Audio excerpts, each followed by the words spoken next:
1962 et toute la politique sur la lutte contre la radicalisation. Bon.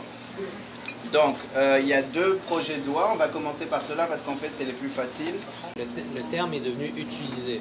C'est-à-dire qu'on a reconnu que cette affaire-là existait, que le profilage est un problème. Bien gentil, mais où sont les vraies mesures de prévention, c'est-à-dire les mesures à la base, sociologiques, d'intervention dans les quartiers, réduction des inégalités.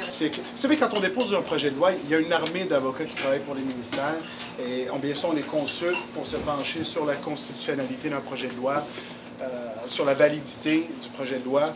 On a pu lire dans le Devoir ce matin à l'effet que les dispositions concernant le discours haineux sont dangereuses dans les faits pour la liberté d'expression, en ce sens que la moindre critique, par exemple, d'une religion, va valoir à son auteur des ennuis et des poursuites. Parce que j'ai fait un appel à la haine, c'est là où ça compte. Là. Si on considère qu'il n'y a aucun risque, ça ne compte pas.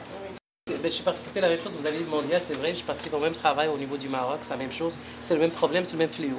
Des gens qui vont plus à la mosquée et que leurs parents trouvent qu'ils ont un discours un peu différent, puis quand on suit, on voit que premièrement, c'est les médias sociaux. Alors les médias sociaux, quand on dit Internet, c'est vague, mais c'est les médias sociaux, que même les jeunes de 18 ans, 19 ans, 20 ans, ils ont des codes maintenant qui sont capables de lire des phrases sur Internet que même moi, je ne peux pas décortiquer.